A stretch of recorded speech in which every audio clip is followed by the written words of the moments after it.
What is the most used man-made material on Earth? You guessed it, concrete. Look around, it's everywhere.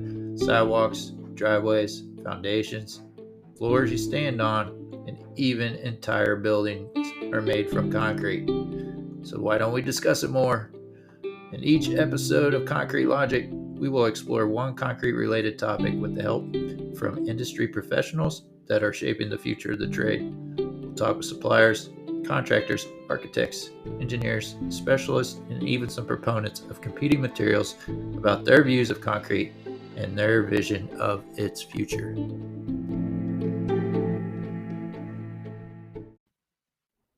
Welcome to another episode of the Concrete Logic podcast. And today it's my pleasure to have on the show Dr. Anirban Basu. He is CEO of Sage Policy Group, but like I'm sure most of my listeners know him as the Chief Economist at the Associated Builders and Contractors, ABC. That's how I know it. Dr. Basu. I'm a big fan. I follow all his stuff, and we can talk about the like your Substack and stuff at the end too. I'm a subscriber of that. But thank you for coming on the show, Dr. Basu. I think this was either really good planning on my part or just stupid luck to get you booked for today with everything that went on in the world as far as economics last week. We found out that we had another quarter of negative GDP growth, and the Fed raised the rates. Can you talk a little bit about that and what you see coming down the road here? Well, I mean, the debate about whether or not we're already in recession is raging in America. You're right that for two consecutive quarters, we've had negative gross domestic product or GDP growth, negative 1.6% during the current year's first quarter's negative 0.9% during the second quarter, according to the initial estimate from the Bureau of Economic Analysis. That's two consecutive negative quarters of GDP. That meets the informal definition of recession. It's a definition of recession widely accepted in much of the world. However, it is not the official definition in America. The official definition in America is whatever the National Bureau of Economic Research's Business Cycle Dating Committee says. They typically announce whether or not the recession has begun 4 months to a year after it's begun, which means that this debate is going to rage on for many months to come. Obviously, we've got midterm elections. A lot of this is politicized. I say to people, if you want to hear that we're in recession, you go to Fox News. If you want to hear that we're not, you go to CNN. But we don't know. My feeling is that we're not in recession, not with this very busy summer travel season, not with retail sales still strong, not with us adding so many jobs in recent months, including 372,000 jobs in June, the unemployment rate pinned at 3.6% for many months. That doesn't feel recessionary. I think recession is coming, just to get to the second part of your question. Recession is coming. That the Federal Reserve is, of course, engaging in this rate tightening cycle. They're raising interest rates, raising borrowing costs for all kinds of economic actors, including project owners, and that eventually those higher borrowing costs and the attendant reductions in consumer spending and business investment will drive us into recession. But I don't think we're there yet. Okay. Well, why, like you said, it's a big debate on if we're in recession or not, and obviously it is political. Why do you think it's important for us to label that we're in a recession or we're not in a recession? Well, for contractors, it's often because business volumes follow the economy. In other words, historically, when the economy has turned downwards, non-residential contractors at least experience that about 12 to 18 months after that occurs. So if a recession begins in year 0, for instance, contractors might not feel that right away because they've got backlog and they're working off backlog. And of course, many contractors, concrete or otherwise, have significant backlog right now. But what happens is, as they work down that backlog, new backlog is not added because the economy is not strong anymore. And eventually, they find themselves operating below capacity. Many contractors right now are operating at full capacity, and they would love to add capacity if they could find more workers, they could get equipment, so on and so forth. But eventually that weakening economy catches up to the contractor community, and that's why contractors should care, because they have to build that into their strategic planning. Right. And I guess with the raising rates and everything, and the costs being impacted by that, but could a recession be good for us with with how things are priced right now as far as assets, commodities, and that such? Could that bring pricing down? So could a recession be a good thing? That's a very great question. In fact, recessions can be good for us in a number of different ways. They tend to wipe out market excesses. Obviously the stock market, financial markets generally became very, very expensive. If you think about what one might consider an asset bubble in terms of cryptocurrency, whether the price of Bitcoin or Litecoin or other cryptocurrencies, a recession can bring prices back into equilibrium. So that's not a bad thing. Some of the folks watching this podcast might remember the recessions of the early 1980s, the 1980-81 recession and the 1982 recession. There was a lot of inflation in the U.S. economy coming into that period. It largely got wiped out by those two recessions, and that set the stage for 4 decades of prosperity, basically, in America, because inflation came down, interest rates fell, borrowing costs fell, and the economy in the 1980s, 1990s, 2000s, and the 20-teens performed quite well, didn't it? And this was not simply a phenomenon in America. This was true around the world. Last 4 decades we've seen significant declines in global poverty. For instance, COVID-19 obviously interrupted that. Now we have, for a number of different reasons, this elevated inflation, consumer prices rising at over 9% over the past year, materials prices for contractors rising over 20% over the past year. And so a recession could help us by dampening some of those prices. In fact, that process may have already begun with lumber, steel, oil. Some of these prices have already come off their peak quite meaningfully. And so recessions can be a good thing.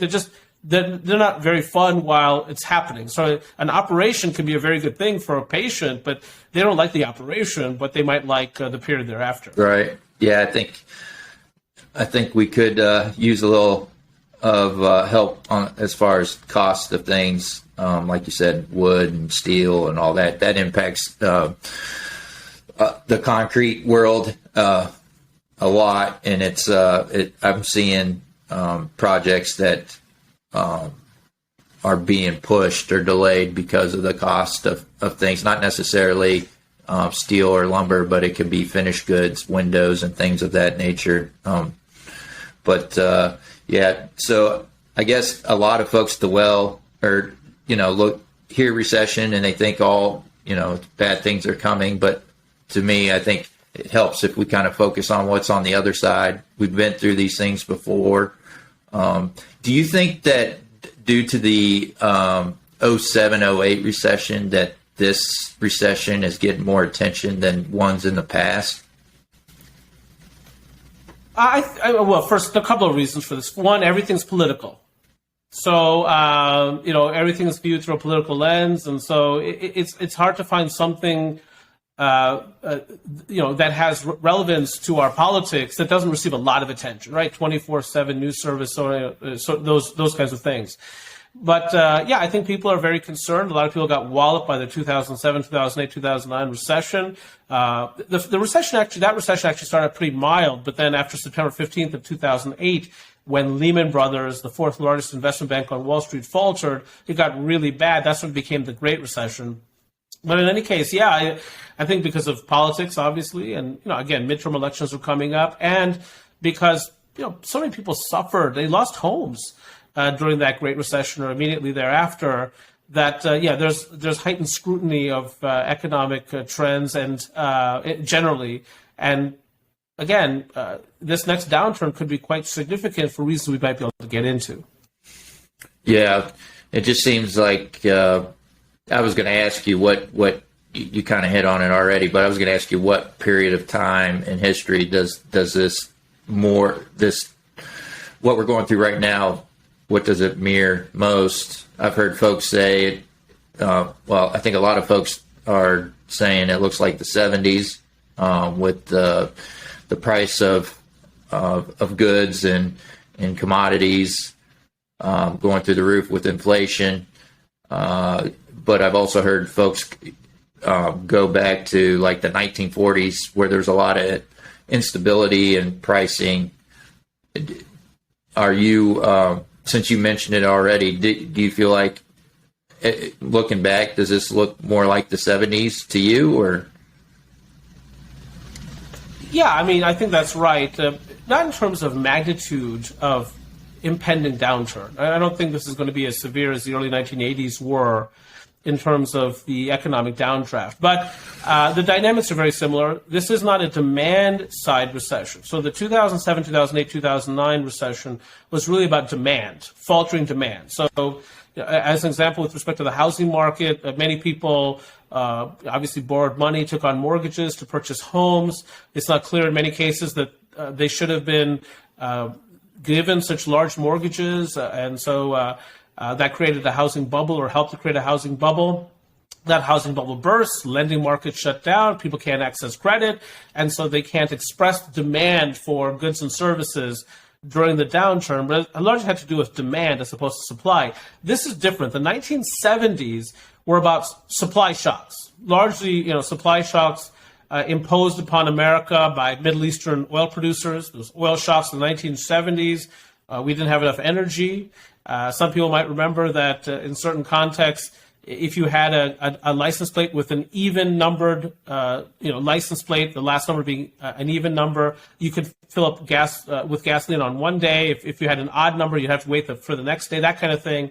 And though we haven't had those kinds of issues in America, gasoline prices, of course, have been very high, along with window prices and garage doors and all kinds of other things people could think of, concrete, of course.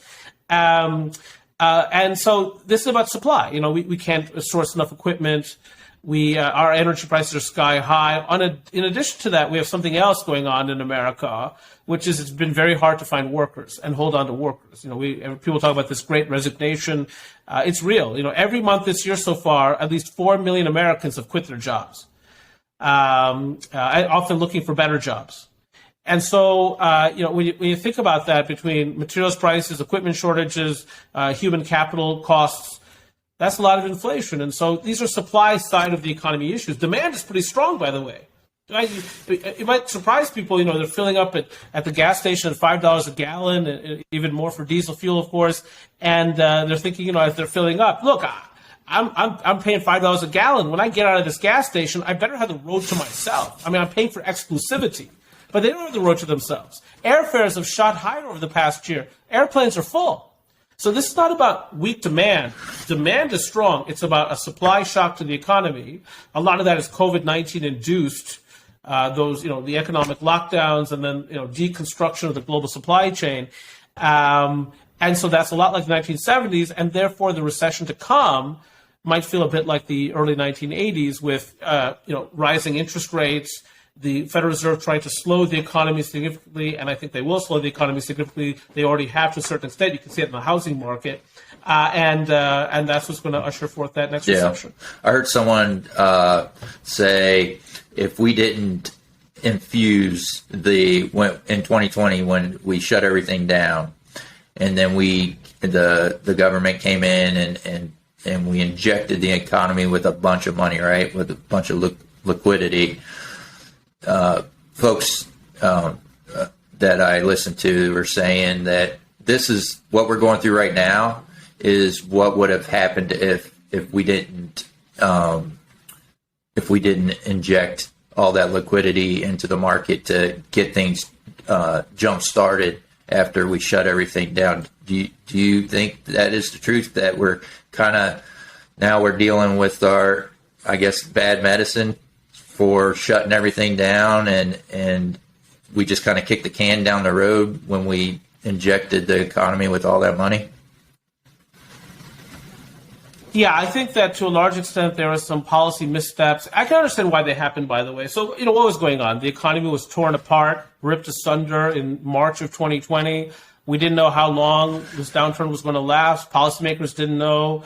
For many months we had no vaccinations. death tolls were high.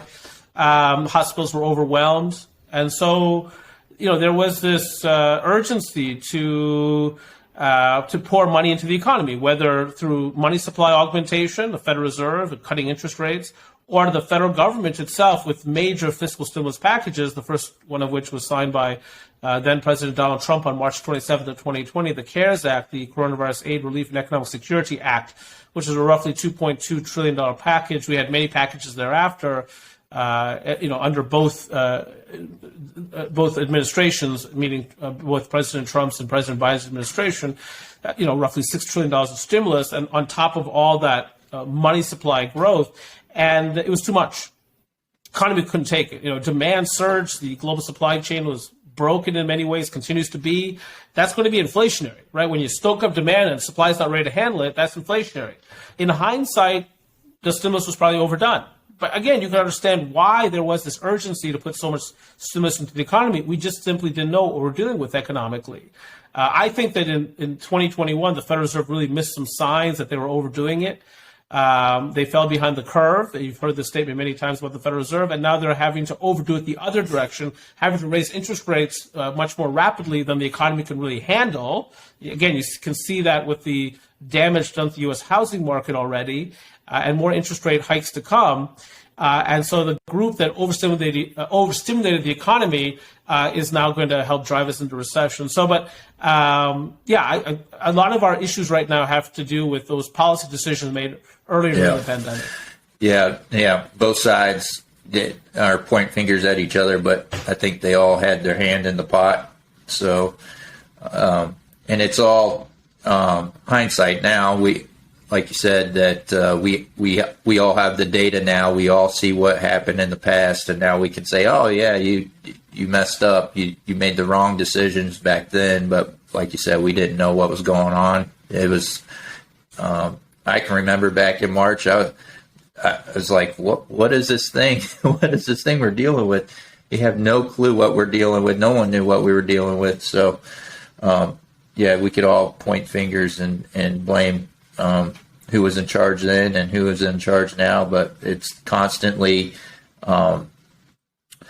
receiving data and seeing how things are going. As far as you mentioned the signs that the Fed didn't pick up.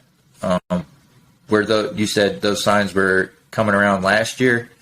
Is that what you? Yeah, I mean, we started to observe this elevated inflation in the spring of 2021, spring of last year. By the summer of 2021, inflation is running at roughly a 6% year-over-year pace.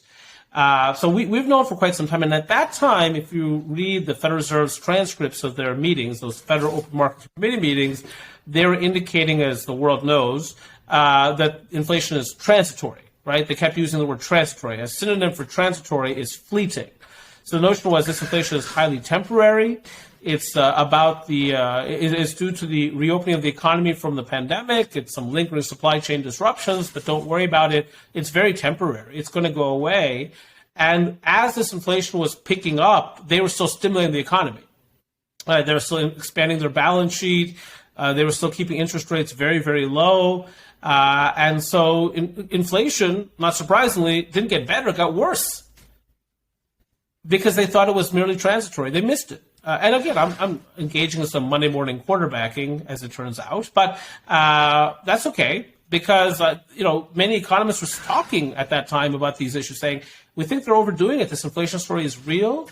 They need to dial down the stimulus, but, they didn't dial down the stimulus. And again, the Federal Reserve policymakers could see what the federal government was doing. So on December 27th of 2020, for instance, President Donald Trump signs the Consolidated Appropriations Act. That's another $900 billion stimulus package. And just 3 months after that, on March 11th of 2021, President Biden signs the American Rescue Plan Act of 2021. That's a $1.9 trillion package. So they're seeing this inflation. They know that lots of federal money is entering the economy, and they keep stimulating. So, I mean, one could accuse me of engaging in Monday morning quarterbacking, but a lot of us saw this coming. And so here we are. Now, the thing that surprised me most, and I'll admit this, I thought that the global supply chain would have been healed to a large extent by now. I'm shocked that people still can't get enough computer chips and garage doors and glass and so on and so forth, because we've been operating in this world in which if you wanted it, it was there for you just in time, right? Just in time. And all of a sudden the supply chain around the world can't handle this. And so this inflation has persisted, I would say, for a bit longer than I had thought it would. And I admit that. But again, I think the Federal Reserve could have operated differently in 2021. They missed an opportunity, and now we're living with these consequences. I think the only thing they know to fix things is to spend more money. It never seems like they're like, oh, maybe we should hold back a little bit. It's always, no, we need more money, need more money in there. So, So there's other policies that are floating around there. There's talks of tariffs and subsidies and windfall taxes. Can you talk a little bit about those and ones we should maybe entertain or ones we should avoid? Look, I'm an economist. I was trained to believe in fair and free trade. That I was educated in a history that follows World War II. The notion being that we had fought these major world wars. That if we could create more connectivity from a global trade perspective, that if nations benefited from commerce with one another, that there'd be less chance for war, or World War III. The world created all these institutions like the General Agreement on Tariffs and Trade, the United Nations, and many others to try to bring us together as a world economically and otherwise, diplomatically, strategically. And for much of the post-World War II period, what have we seen? A growth in prosperity around the world. But more recently, globalization has come under criticism. The globalization process, of course, creates winners and losers. Losers in the form of former American manufacturing workers, for instance. And so there's been this pushback on globalization, and maybe some of that is absolutely justified. I'm not suggesting otherwise. But what that means is that supply chains are changing. They're shifting. Right. And then, of course, during the Trump administration, the imposition of significant tariffs, which further altered supply chain dynamics around the world. And the pandemic, of course, high oil prices, high natural gas prices, high transportation costs. That's further undermined the global supply chain as it had been. So the global supply chain is in flux. And what does that bring? With what comes with that? Higher prices and lots of scarcity. And so what I would love to see, of course, as an economist trained in fair and free trade, is to see the global supply chain be allowed to heal. It makes me very happy that more supply chains coming back to America. By the way, this reshoring is real, and it's very positive for the American worker and for America from a geopolitical and strategic perspective. So I'm happy about that. But in the short term, as supply chains are in flux, again, shortages and higher prices. So the world needs a chance to heal. The world's become a very dangerous place. We haven't even talked about Russia and Ukraine yet, and the destabilizing effects of Russia on global energy markets and food markets. But yeah, that's what I'd like to see. I'd like to see us come back together as a world. America embrace its allies in Europe, Australia, Japan, South Korea, elsewhere around the world, and say, how do we build back that global supply chain in a way that mutually benefits us all, and is an advantage to NATO and other strategic alliances that try to keep us safe as a group of democracies? How do we do that? And anyway, that's what I'd like to say. So if I understand, so tariffs and subsidies are maybe not necessarily a good thing in the long run. They protect, my understanding is they protect industries here in the States for a short amount of time, but eventually that they're, whatever they're involved with, whatever industry, manufacturing, let's say, those things do not make them competitive in the long run.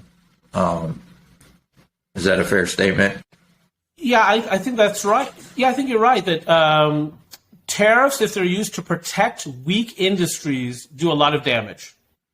David Ricardo, the great economist, gave us this notion of comparative advantage, that some nations are better at doing certain things than others. and absolute advantage and comparative advantage. We don't have to get into the distinction between the two, but that's sort of the notion is America's good at manufacturing automobiles and airplanes and diagnostic equipment and so on and so forth. Whereas Bangladesh might be better at textiles and apparel and seafood and whatever it happens to be, right? Every nation has its advantage. And so that's what we want to engage in. We want to do the things that we're good at doing and leave the things that other people are good at to others. But obviously you're going to have people in America who say, well, we want to manufacture clothes here. We want to manufacture textiles here. Protect us with tariffs.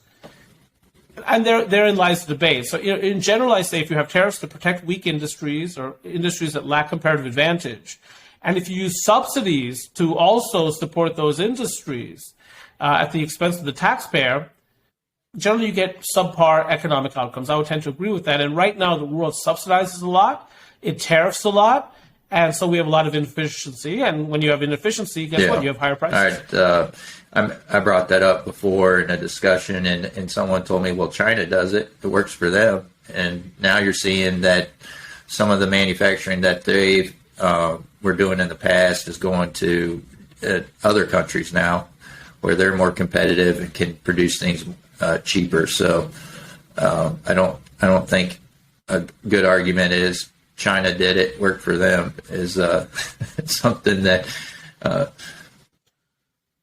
go ahead. Well, it did work for them. I mean, I would say it worked for them, sort of this command and control economy in which they've used the free market as a means to an end as opposed to the end. So we in America, for us, free market economics is the analog to political freedom, right? So, freedom of expression, right to assembly, so on and so forth. That's, politics, but we extend that freedom to engage in the way we want to engage to our economics, right? So we have a free market economy. The Chinese, obviously one-party control system, have used capitalism effectively as a means to an end, to create more prosperity, to try to retire inefficient state-owned enterprises, so on and so forth. And it has worked for them. But it only takes you so far. And the same thing is true with the Soviet Union, right? The Soviet Union used a command and control economy. They didn't embrace capitalism, but they used a command and control economy to try to accelerate development in the Soviet Union. And for a time, it works. But at some point, the economy becomes so complicated that bureaucrats no longer have the wherewithal to make decisions that allocate capital efficiently. And the economy, therefore, eventually, after years of progress, in the case of China, many decades of progress, begins to bog down. That's what we're seeing in China right now. Much lower growth rates. There's a real estate crisis taking place there. People are refusing to pay their mortgages. These kinds of things are happening because they have not fully embraced the free market. And so the next few years could be very difficult for the Chinese economy. That creates an opportunity for Americans to continue to be the leading superpower and to also take advantage economically. If we can get this right, if we can train the industrial workforce of the 21st century, we'll win this century too. But we've got to have more workers, more highly skilled workers, and a commitment to excellence.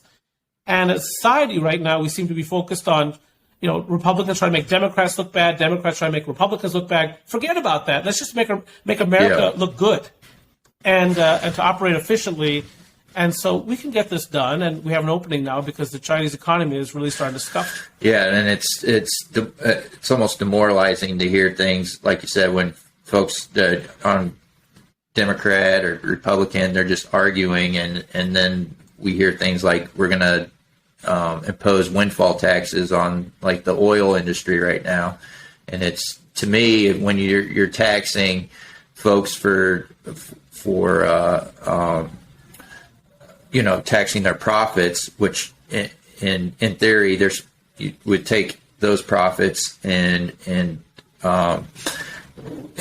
put that back into that same industry, invest it back into the same industry. Also, other companies see that there's an industry that has large profits, that's going to attract more competition. Am I thinking right, or is this windfall tax a good thing? No, I mean, are you talking about the newest package coming out of Washington, D.C., this climate change package? Yeah, so it's interesting. I mean, in my mind, there's so many cross currents here. It's really hard to answer this question. And of course, because everything's so political, it's very hard to answer this question without upsetting somebody, right? But, look, I believe that climate change is a real thing. And so, to invest money to try to stimulate those, and we just talked about subsidies, right? We just had this discussion to try to stimulate those industries that provide us with alternative energy and other environmental benefits. I don't think it's a horrible thing. The University of Pennsylvania just did a study about whether or not this is inflationary, because you've got a couple of things happening, right? You've got taxes going up, but you've also got spending going down, at least over the course of the entire package. And the University of Pennsylvania found that it was mildly inflationary through 2024, and thereafter would reduce inflation a bit. But in both instances, statistically insignificantly different from zero. So in terms of inflation impact, it won't have much effect on inflation. I think the big issue here is what people think about that 15% minimum corporate tax. And is this something you want to do when the economy appears to be headed into recession? It's not obvious to me that it is. But to the extent that Washington, D.C. actually uses that money that it collects to reduce the deficit, we need to reduce the deficit. I think people would agree with that. And so I don't find this to be the most objectionable package, not at all. One could question the timing, of course, but I think there's a fair amount of good stuff in here. And if there wasn't, then I doubt that Joe Manchin would go for it. And then I was going to ask you for a contractor, concrete contractor, or any contractor, do you think it's important for us to keep track of all these macroeconomic type events going on, or are we better focusing on our microeconomic conditions in our locality? Let's say, is it better to focus on that, or is it good to have this global view and listen to all this, I guess, bickering back and forth on what's going on? Oh, no, don't listen to the bickering, because that's just distracting. No, but it's not a zero-sum game, right? So the question suggests that, I can either focus on my business and my customers and my employees, or I can focus on, Fox News or CNN or this raging debate that takes place in America every day on social issues and other issues. If that's the choice, focus on your business, focus on your customers, no question. But I don't think that's the choice. I mean, the key is obviously focus on your business. I'm a business owner myself, by the way. I focus on my business. My employees, are they happy? Are my clients happy? Are we adding new clients? Did I give a good speech? Is this report up to snuff? All those kinds of things. So I focus on that too. I mean, for me, it's, I'm an economist, but, as a small business owner, it's also about accounts payable versus accounts receivable, which is bigger. But I don't think that as a contractor, if you're really being strategic, you can ignore what's happening in the macroeconomy. And if you want, forget about all the discussion, just look at the data. The St. Louis Federal Reserve Bank has this resource called FRED, F-R-E-D, where they have all the data there. You can see data on building permits and money supply and inflation and, materials prices and all kinds of things that you want to see. They're right there for you. And that's very useful. So, forget about all the pundits, the talking heads. Just look at the data and the macroeconomic data. And I think it can be very, very instructive. And then, of course, also pay attention to the financial markets, because the financial markets often provide us with clues into where the economy is headed. And that's got to matter to a contractor in terms of their hiring decisions, their equipment purchasing and leasing decisions, and so on. I mean, and of course, pricing. Which is critical. Getting pricing right is one of the most important things that a construction firm can do, and it's more art than science. So to the extent that you can inform the arts, it's very helpful. Speaking of, other than obviously listening to you and following you, is there a book or any kind of resource you would recommend for folks that maybe don't understand economics, just to get a grasp of the basics of economics? Well, I'm sure somewhere out there's a book called Economics for Dummies, or so, I suppose, but I think the best thing to do is just to read. The Wall Street Journal has some excellent business writers. Excellent. Bloomberg Television is fabulous. A lot of people like CNBC, I understand that. But the Bloomberg broadcasters are so elegant They also provide a more of a global focus, typically than CNBC does. I'm watching CNBC, this morning as it turns out, but Bloomberg is just such a good source for business and economic information. They just, and in a very nonpartisan manner, and so that's what you want is not sort of a primer in esoteric economics, right?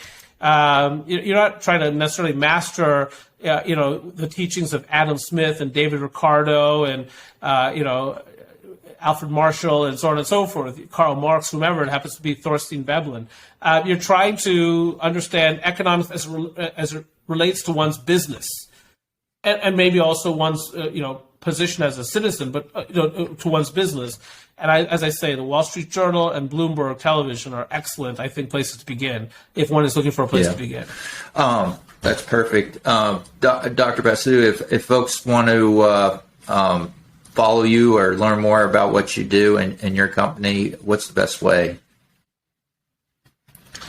So our website is www.sagepolicy.com, SAGEPOLICY.com. We also have a Substack post, Basu, BASU.substack.com, where we have a newsletter service, and it's actually become quite popular. In just a few months, we have thousands of subscribers, and we write about the economy. We focus a lot on construction, by the way, so a lot on construction materials prices and construction employment, construction spending. Actually, we'll issue a report on construction spending today. As it turns out, we get construction spending data. I mean, obviously, I don't want to date this necessarily, but we're about to get construction spending data. So we'll analyze those data. But we write a lot about the macroeconomy, what's going on. We provide a service called the Week in Review, where we talk about all the key data points that have come out that week. We have done special articles on interest rates and the Federal Reserve and so on and so forth. So, and we try to be funny about it, right? We try to add some humor in it. I have a lot of references to the Baltimore Orioles in there, the Baltimore Orioles who won the World Series in 1983, and then 5 years later had the worst season in the history of Orioles baseball. But a lot of that kind of stuff. So it can be entertaining. I think it's informative. Basu.substack.com. Would obviously welcome listeners of this podcast to that sounds like more enjoyable than watching Fox News or CNBC. So I'm already a subscriber, so highly recommend. Dr. Basu, thank you for coming on the show today. I really appreciate it. Yeah, it's been a privilege. Your questions were fabulous. Obviously, you have a hugely granular knowledge of economics and economic theory, and so that's very impressive. And so it was a challenge for me to keep up with you, but hopefully people who watch this will enjoy it. We'll have to do it again.